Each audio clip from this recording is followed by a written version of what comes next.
Hello students, आज हम बात करेंगे रेडियो आइसोटोप्स के बारे में जो कि MSc second semester foods and nutrition के मेथड्स ऑफ इन्वेस्टिगेशन पेपर का यूनिट 4 का एक पोर्शन है। मैं डॉक्टर सीमा मिश्रा बिलासा गर्ल्स कॉलेज बिलासपुर से बोल रही हूँ। सबसे पहले हम ये देखेंगे कि आइसोटोप्स क्या होते हैं। कोई भी केमिकल एलिमेंट जिसके कि एटॉमिक नंबर एक जैसे हों परंतु जिनके एटॉमिक मास अलग अलग हों, ऐसे ही विभिन्न प्रकार एक ही प्रकार के केमिकल एलिमेंट के अलग अलग एटॉमिक मास नंबर वाले एलिमेंट्स को हम रेडियो आइसोटोप्स कहते हैं। अब हम सबसे पहले ये देखेंगे कि एटॉमिक नंबर और एटॉमिक मास क्या होते हैं। हम सभी केंद्रक यानी कि न्यूक्लियस का एलिमेंट के न्यूक्लियस की संरचना जानते हैं। न्यूक्लियस में प्रोटॉन्स एंड न्यूट्रॉन्स होते हैं और इस नाभिक के चारों तरफ यानी कि न्यूक्लियस के चारों तरफ ऑर्बिट्स बने रहते हैं जिसमें इलेक्ट्रॉन्स चक्कर लगाते रहते हैं। यह बेसिक स्ट्रक्चर है। तो किसी भी केमिकल एलिमेंट के केंद्रक या नाभिक या न्यूक्लियस में जितने नंबर ऑफ प्रोटॉन्स होते हैं उसे हम उसके न्यूक्लियर एटॉमिक नंबर के रूप में दर्शाते हैं। मान लीजिए कि हम कहते हैं कि कोई एक्स मटेरियल है, उसका एटॉमिक नंबर 6 है, अर्थात उस एक्स एलिमेंट के केंद्रक में 6 नंबर ऑफ प्रोटॉन्स उपस्थित होते हैं। फिर से रिपीट करते हैं कि किसी भी एलिमेंट के न्यूक्लियस में उपस्थित प्रोटॉन्स की संख्या को हम न्यूक्लियर नंबर के रूप में दर्शाते हैं। अब बात करें एटॉमिक मास की। मास का जो कैलकुलेशन है वह केंद्रक या न्यूक्लियस में उपस्थित प्रोटॉन्स की संख्या तथा उपस्थित न्यूट्रॉन्स की संख्या के योग या सम टोटल के आधार पर दर्शाया जाता है। जैसे हम कहते हैं कि कार्बन 12 अर्थात ये जो एटॉमिक मास है कार्बन 12 का, अर्थात उसके केंद्रक या नाभिक या न्यूक्लियस में उपस्थित प्रोटॉन्स और न्यूट्रॉन्स की कुल संख्या कितनी है? 12 है। यदि हम कहते हैं कि कार्बन 14 अर्थात उसके केंद्रक में उपस्थित न्यूट्रॉन्स और प्रोटॉन्स की कुल संख्या 14 होती है 12 के स्थान पर। प्रायः प्रोटॉन्स की संख्या हर एक एलिमेंट में एक जैसी होती है, इसलिए हर एक एलिमेंट के अलग अलग आइसोटोप्स होने पर भी उसका एटॉमिक नंबर एक ही होता है क्योंकि प्रोटॉन की संख्या उनमें एक होती है। परंतु केंद्रक में न्यूट्रॉन्स की संख्या अलग अलग होने की वजह से एटॉमिक नंबर एक होने के बावजूद उनका एटॉमिक मास यानी कि प्रोटॉन्स और न्यूट्रॉन्स की टोटल संख्या या कुल योग अलग अलग होता है। और यही जो आइसोटोप्स का मुख्य आधार है, अर्थात प्रोटॉन्स की संख्या समान होने की वजह से अलग अलग आइसोटोप्स का एटॉमिक नंबर एक होगा, परंतु केंद्रक में न्यूट्रॉन्स की संख्या अलग अलग होने की वजह से उनका एटॉमिक मास जो है वह अलग अलग होगा। एटॉमिक नंबर को हम Z से दर्शाते हैं और मास को N से दर्शाया जाता है। जो आइसोटोप्स हैं कार्बन, पोटेशियम, कैल्शियम या वेनेडियम के, प्रायः यह स्टेबल होते हैं, परंतु बहुत सारे ऐसे आइसोटोप्स होते हैं जिनमें प्रोटॉन्स और न्यूट्रॉन्स की संख्या एक जैसी नहीं होने की वजह से, अर्थात प्रायः किसी भी नाभिक में जितने प्रोटॉन्स होते हैं उतने ही न्यूट्रॉन्स होने चाहिए, परंतु यदि प्रोटॉन्स और न्यूट्रॉन्स की संख्या आपस में समान नहीं होती है तो ऐसे जो आइसोटोप्स हैं वो रेडियो एक्टिव आइसोटोप होते हैं और वो अनस्टेबल होते हैं, अर्थात अस्थिर होते हैं। स्थिरता को प्राप्त करने के लिए उनके केंद्रक से कुछ ऐसे कणों का लगातार एमिशन होता है या ऐसे कण लगातार उनसे बाहर निकलते हैं जिसे कि रेडियो एक्टिव एमिशन कहा जाता है और इस प्रक्रिया को रेडियो डिके कहा जाता है या रेडियो एक्टिव डिके कहा जाता है। इस दौरान स्थिरता प्राप्त करने के लिए आइसोटोप के केंद्रक से अल्फा पार्टिकल या बीटा पार्टिकल या गामा रेस इस प्रकार के कणों को बाहर एमिट आउट किया जाता है। जो रेडियो आइसोटोप्स हैं उन्हें जो रेडियो एक्टिव आइसोटोप्स हैं उन्हें रेडियो आइसोटोप्स भी कहा जाता है। और प्रायः यह देखा गया है कि ऐसे केमिकल एलिमेंट जिनका एटॉमिक नंबर 83 से ज़्यादा हो वो एलिमेंट प्रायः अनस्टेबल या अस्थिर नाभिक वाले होते हैं और इस वजह से अल्फ़ा बीटा या गामा रेज जैसे कणों का एमिशन करने की वजह से उनमें रेडियो सक्रियता या रेडियो एक्टिविटी की क्षमता पाई जाती है। अब जैसा कि चित्र से स्पष्ट है कि जो इस प्रकार के आइसोटोप्स जिनमें कि रेडियो एक्टिविटी की क्षमता है, जिन्हें हम रेडियो आइसोटोप्स कहते हैं, प्रायः उनसे अल्फ़ा बीटा और गामा रेस के रूप में विकिरण या रेडियो एक्टिविटी बाहर की तरफ निकलती है। ये देखा गया है कि अलग अलग रेडियो आइसोटोप का एटॉमिक नंबर एक परंतु एटॉमिक मास अलग अलग होता है। जैसे कोबाल्ट 59 की बात करें, उसमें 27 प्रोटॉन होते हैं और 32 न्यूट्रॉन होते हैं। कोबाल्ट 60 की बात करें तो इसमें भी 27 प्रोटॉन्स ही होते हैं, अर्थात कोबाल्ट 59 और कोबाल्ट 60 दोनों का एटॉमिक नंबर एक होता है, परंतु कोबाल्ट 60 में 33 न्यूट्रॉन्स होने की वजह से इन दोनों का एटॉमिक मास अलग अलग होता है, अर्थात कोबाल्ट 59 का एटॉमिक मास 59 और कोबाल्ट 60 का 60 होता है। ये जो आइसोटोप्स होते हैं ये इनकी जो केमिकल प्रॉपर्टीज़ हैं वह एटॉमिक नंबर एक होने की वजह से काफ़ी ज़्यादा समान होती हैं, परंतु एटॉमिक मास अलग अलग होने की वजह से इनकी फिज़िकल प्रॉपर्टीज़ अलग अलग होती हैं और जो रेडियो एक्टिव आइसोटोप्स होते हैं उनसे रेडिएशन डीके निकलता है। इसी प्रकार बात करें हाइड्रोजन की, जो कि सबसे लाइटेस्ट एलिमेंट है, उसके 3 आइसोटोप पाए जाते हैं जिनका एटॉमिक नंबर तो एक ही होता है परंतु मास नंबर 1, 2 या 3 होता है, परंतु इनमें से ओनली हाइड्रोजन 3 जिसका कि एटॉमिक मास कितना है 3, जिसे हम हाइड्रोजन 3 या ट्राइटियम कहते हैं, सिर्फ वही रेडियो एक्टिव आइसोटोप होता है, जबकि हाइड्रोजन 1 या हाइड्रोजन 2 स्टेबल होते हैं। इस प्रकार लगभग 1000 रेडियो एक्टिव आइसोटोप्स पहचाने गए हैं, जिनमें से सिर्फ 50 ही रेडियो एक्टिव आइसोटोप प्राकृतिक रूप से पहचाने गए हैं और बाकी सभी को कृत्रिम रूप से रेडियो एक्टिव आइसोटोप में कन्वर्ट किया जा सकता है। बहुत सारे प्रकार के आइसोटोप्स हो सकते हैं। जो प्राकृतिक आइसोटोप्स हैं, जैसे हाइड्रोजन है, उसका जो रेडियो नेचुरल रूप से या प्राकृतिक रूप से इसके 3 आइसोटोप पाए जाते हैं। प्रोटियो जिसमें कि कोई भी न्यूट्रॉन नहीं होता, ड्यूटीरियम जिसमें कि 1 न्यूट्रॉन होता है और ट्राइटियम जिसमें कि 2 न्यूट्रॉन होते हैं।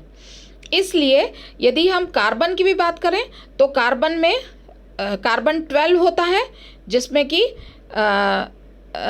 एटॉमिक ये इम्पॉर्टेंट होता है और काफ़ी ज़्यादा मेटाबॉलिक एक्टिविटीज़ की स्टडी के लिए कार्बन 12 का उपयोग किया जाता है।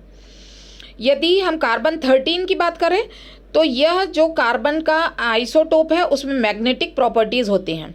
और यदि रेडियो एक्टिव कार्बन 14 की बात करें जिसकी कि एवरेज हाफ लाइफ 5730 साल के आसपास होती है और यह ऑर्गेनिक फॉसिल्स की उम्र का पता लगाने के लिए बड़ी मात्रा में उपयोग किया जाता है।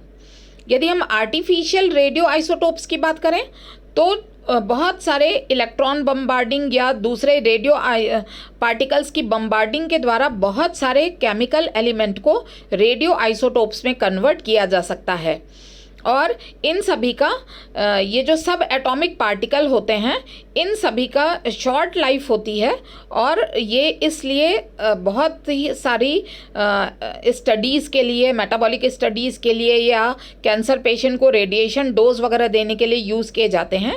इरिडियम 192 जो कि खास तौर पर लैब में बनाया गया एक आर्टिफिशियल रेडियो आइसोटोप है। इसका उपयोग बड़ी बड़ी जो पाइपलाइंस होती हैं जो कि क्रूड ऑयल को एक देश से दूसरे देश तक पहुंचाती हैं उसकी सीलिंग को कंफर्म करने के लिए किया जाता है। इसी प्रकार जो यूरेनियम है उसे भी हम लैब में आर्टिफिशियली बना सकते हैं और इलेक्ट्रिक जनरेशन या विद्युतीय उत्पादन में इस प्रकार से बनाए गए कृत्रिम आइसोटोप यूरेनियम का बड़ी मात्रा में उपयोग होता है। एक और क्लासिफिकेशन किया गया आइसोटोप का, स्टेबल और अनस्टेबल। ऐसे रेडियो आइसोटोप्स जिनके की नाभिक जो हैं वो स्थिर प्रकृति वाले हैं, अर्थात जिनसे किसी भी प्रकार का रेडिएशन डिके नहीं होता है, उन्हें स्टेबल आइसोटोप कहा जाता है। तथा ऐसे एलिमेंट जिनके केंद्रक से रेडिएशन डिके लगातार निकलता है अल्फा, बीटा या गामा रेस के रूप में, उन्हें अनस्टेबल कहा जाता है। वैसे ये कोई बहुत सही क्लासिफिकेशन नहीं है, क्योंकि बहुत सारे अनस्टेबल रेडियो एक्टिव आइसोटोप्स धीरे धीरे रेडिएशन डिके के माध्यम से स्टेबल आइसोटोप में कन्वर्ट हो जाते हैं।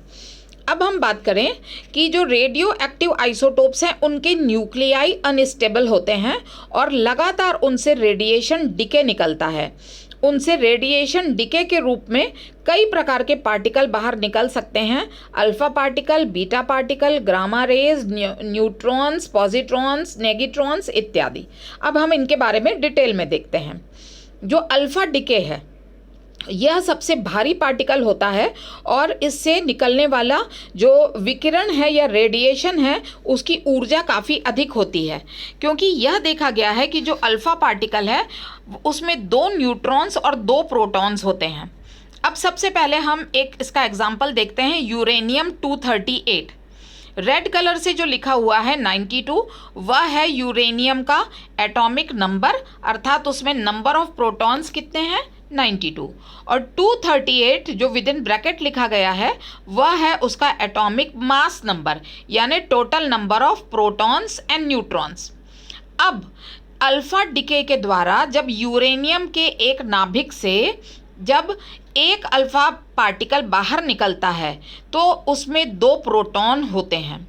प्रोटॉन्स 2 बाहर निकल जाने की वजह से जो यूरेनियम का आरंभिक एटॉमिक नंबर 92 था वह कम होकर के 90 हो जाता है, और 2 प्रोटॉन्स के साथ 2 न्यूट्रॉन्स जब बाहर निकलते हैं, अर्थात 2 + 2 यानी 4 पार्टिकल जब एक अल्फा पार्टिकल के रूप में केंद्रक से बाहर निकलते हैं तो एटॉमिक मास में 4 की कमी आ जाती है। तो जहां यूरेनियम का प्रारंभिक एटॉमिक मास 238 था वह 4 की कमी आने पर अब 234 में कन्वर्ट हो जाता है। इस प्रकार अल्फा डिके की वजह से जो यूरेनियम है वह विघटित होकर 1 molecule of helium and 1 particle of thorium बनाता है।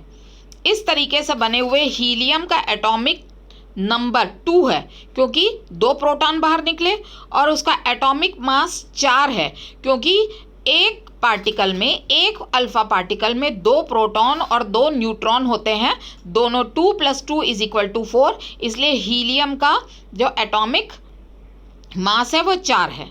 अब थोरियम की बात करें, जो बचा हुआ पदार्थ यूरेनियम का था अब वह थोरियम में कन्वर्ट हो जाता है क्योंकि 2 प्रोटॉन के कम हो जाने की वजह से उसका एटॉमिक नंबर हो गया 90, और 4 पार्टिकल यानी 2 प्रोटॉन और 2 न्यूट्रॉन निकल जाने की वजह से 4 माइनस होकर अब उसका एटॉमिक मास हो जाता है 234। इसी प्रकार आगे जब थोरियम है उसका भी विघटन हो जाता है। थोरियम मान लीजिए 230 की हम बात करें, उसका एटॉमिक नंबर है 90, उसमें से एक अल्फा पार्टिकल जब बाहर निकलता है उस अल्फा पार्टिकल में 2 प्रोटॉन है तो 90 - 2 यानी अब उसका एटॉमिक नंबर कम होकर के हो जाता है 88, और 230 में से जब 2 प्रोटॉन और 2 न्यूट्रॉन यानी 2 + 2 यानी 4 जब पार्टिकल बाहर निकल जाते हैं तो इसका एटॉमिक मास कम होकर के हो जाता है 226। तो इस प्रकार थोरियम 230 का विघटन होने पर 1 particle of helium and 1 particle of radium हमको मिलता है। रेडियम का एटॉमिक नंबर है 88 और मास नंबर है उसका 226। अब बात करें रेडियो एक्टिव आइसोटोप से निकलने वाला अगले प्रकार का जो विकिरण है वह है बीटा डिके। बीटा जो एमिशन है वह भी हाई एनर्जी इलेक्ट्रॉन ही होते हैं। यह निगेटिवली चार्ज पार्टिकल होता है, परंतु यह न्यूक्लियर ओरिजिन का होता है, अर्थात यह एलिमेंट के केंद्रक से बाहर निकलता है, इसलिए इसे इलेक्ट्रॉन न कहकर के बीटा पार्टिकल कहते हैं। अब यह जो बीटा पार्टिकल है इसके लिए हम एटॉमिक नंबर और एटॉमिक मास दोनों में ही इसकी गिनती नहीं करते हैं। तो थोरियम की यदि हम बात करें, थोरियम 234 जिसका जिसमें से एक बीटा पार्टिकल बाहर निकलता है। एक बीटा पार्टिकल के बाहर निकलने की वजह से जब बीटा पार्टिकल माइनस होता है तो एक प्रोटॉन की संख्या जो रहती है वह प्लस हो जाती है। अर्थात एक न्यूट्रॉन का विघटन होता है। न्यूट्रॉन का विघटन से दो पदार्थ बनते हैं, एक प्रोटॉन और दूसरा एक बीटा पार्टिकल। बीटा पार्टिकल बाहर निकल जाता है, प्रोटॉन केंद्रक में ही रह जाता है। तो इस प्रकार से एक न्यूट्रॉन के हानि होने पर एक प्रोटॉन प्लस हो जाता है। तो जहां थोरियम 234 का पहले एटॉमिक नंबर 90 था, अब एक न्यूट्रॉन का लॉस या हानि होकर एक प्रोटॉन प्लस होने की वजह से उसका एटॉमिक नंबर बढ़कर हो जाता है 91। 90 के बदले हो गया 91। अब इस दौरान एक न्यूट्रॉन का लॉस होता है परंतु एक प्रोटॉन बढ़ता है, तो एटॉमिक नंबर की मात्रा वही रहेगी, क्योंकि एटॉमिक मास की मात्रा वही रहेगी, क्योंकि एटॉमिक मास क्या है, प्रोटॉन प्लस न्यूट्रॉन का योग है। तो यदि एक न्यूट्रॉन माइनस हो रहा है तो एक प्रोटॉन बढ़ रहा है, इसलिए जो बना हुआ पदार्थ है उसका जो एटॉमिक मास है वह वही का वही रहेगा। तो इस प्रकार थोरियम से जब एक बीटा पार्टिकल का एमिशन होता है तो एक बीटा पार्टिकल जब बाहर निकल जाता है तो बना हुआ जो पदार्थ है प्रोटैक्टीनियम कहलाता है, जिसका एटॉमिक नंबर रहता है 91 और मास नंबर होता है 234। अब बात करें हम गामा रेडिएशन की। गामा रेडिएशन जो है यह भी एक काफ़ी ज़्यादा एनर्जी वाला रेडिएशन होता है और ये सभी प्रकार के न्यूक्लियर रिएक्शंस के दौरान निकलता है। यदि यूरेनियम 238 का गामा रेडिएशन होता है तो उससे बाय प्रोडक्ट के रूप में 1 हीलियम एंड 1 थोरियम जो हम पहले देख चुके हैं, और साथ में जो गामा रेज हैं वो बाहर की तरफ निकलती हैं, जिनमें काफ़ी अधिक एनर्जी होती है। यदि हम नॉर्मल केमिकल रिएक्शन से निकलने वाली एनर्जी की बात करें तो उसके मुकाबले मिलियन टाइम्स ज़्यादा एनर्जी रेडियो एक्टिविटी के माध्यम से बाहर की तरफ निकलती है। अब हम बात करें नेगेट्रॉन एमिशन की। केंद्रक में न्यूट्रॉन्स पाए जाते हैं। न्यूट्रॉन्स का डिके होता है, उससे एक प्रोटॉन और एक निगेटिवली चार्ज पार्टिकल नेगेट्रॉन बाहर की तरफ निकलता है। वास्तव में यह भी एक इलेक्ट्रॉन ही होता है, परंतु यह न्यूक्लियर ओरिजिन का होता है और इसके निकलने की वजह से एन जेड रेशियो जो है वह कम हो जाता है, परंतु जेड में एक नंबर की वृद्धि देखी जाती है। जेड में क्यों एक नंबर की वृद्धि देखी जाती है? Z जो है वह एटॉमिक नंबर है और N जो है वह मास नंबर है। तो हम ये देखें कि जो जैसे ही न्यूट्रॉन का विघटन हुआ, एक प्रोटॉन निकला, नेगेट्रॉन बाहर चला गया। इस प्रोटॉन की वजह से जो एटॉमिक नंबर है उसमें एक की वृद्धि हो जाती है। जैसे हम कार्बन की बात करें, कार्बन 14, उसका आरंभिक एटॉमिक नंबर है 6। जैसे ही एक उसमें से नेगेट्रॉन एमिशन होता है, एक प्रोटॉन के बन जाने की वजह से अब प्रोटॉन की संख्या बढ़कर हो जाती है 7, तो अब इसका एटॉमिक नंबर हो गया 7। परंतु एक न्यूट्रॉन की हानि होने के बावजूद एक प्रोटॉन की संख्या बढ़ गई है, इसलिए उसके मास नंबर में किसी भी प्रकार का परिवर्तन नहीं होता है। जो नेगेट्रॉन एमिशन है वह बायोकेमिस्ट्री के फील्ड में बहुत ज़्यादा इम्पॉर्टेंट है और यह किसी भी मैकेनिज्म के रेडिएशन डिके को समझने के लिए उपयोग किया जाता है।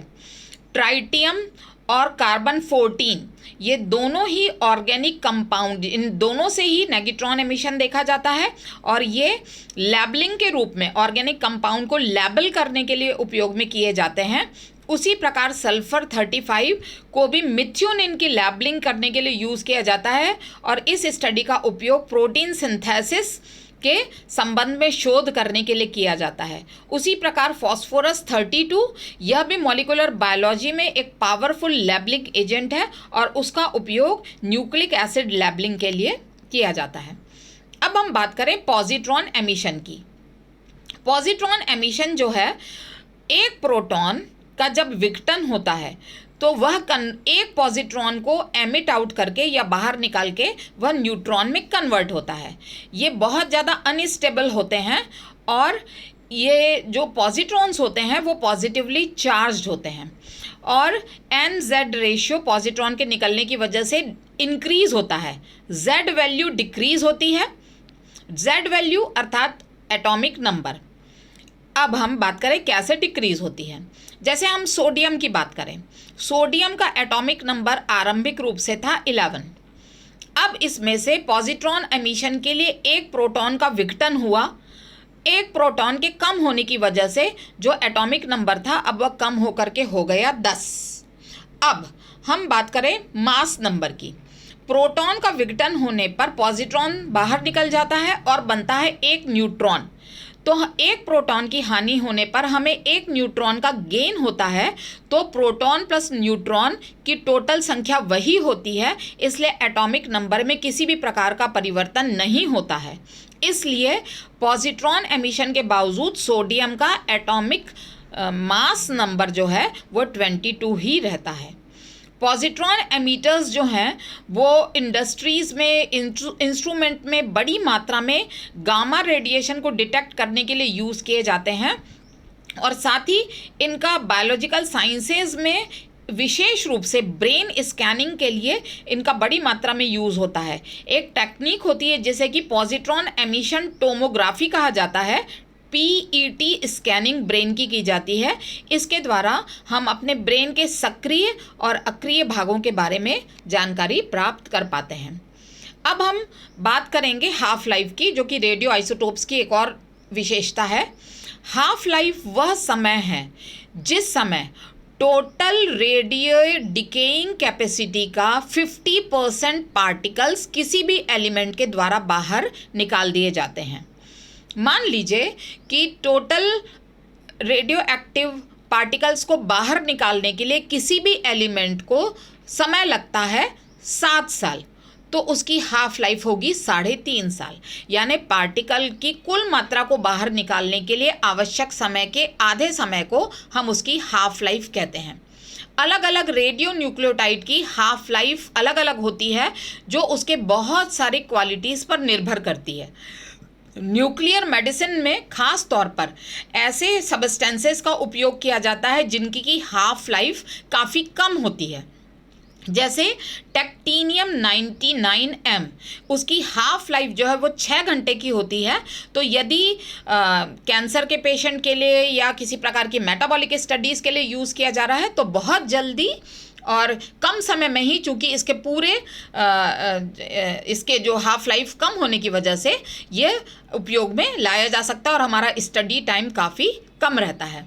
शॉर्ट हाफ लाइफ होने की वजह से यदि हम पेशेंट को भी रेडिएशन डोज दे रहे हैं कीमोथेरेपी के रूप में, तो इसकी कम डोज से ही पेशेंट का काम चल जाता है। 24 आवर्स में ही रेडियो एक्टिविटी जो है वो यूज़ किए जाने वाले प्रोडक्ट की कम से कम 90% डिके होकर के ख़त्म हो जानी चाहिए। जबकि यूरेनियम एक ऐसा रेडियो आइसोटोप है जिसकी बहुत लंबी हाफ लाइफ होती है, लगभग 4.5 बिलियन ईयर्स। इसलिए हमारी पृथ्वी की ऊपरी सतह पर बहुत अधिक मात्रा में जो प्राकृतिक रूप से यूरेनियम पाया जाता है वह अभी भी उपस्थित है। तो यदि हम रेडियो एक्टिव डिके चेन की बात करें तो एक रेडियो आइसोटोप लगातार रेडियो एक्टिव डिकेइंग या विघटन के द्वारा एक नए पदार्थ को बनाता है, वह डिके होकर एक नए पदार्थ को बनाता है। यह क्रम चलता जाता है जिसे रेडियो एक्टिव डिके चेन्स कहते हैं। जैसे यूरेनियम 238 डिके होकर पहले थोरियम, फिर रेडियम, फिर रेडॉन, फिर बिस्मिथ और फिर लेड में कन्वर्ट होता है। तो यह थी रेडियो आइसोटोप क्या होते हैं और उनकी विशेषताओं के बारे में। धन्यवाद।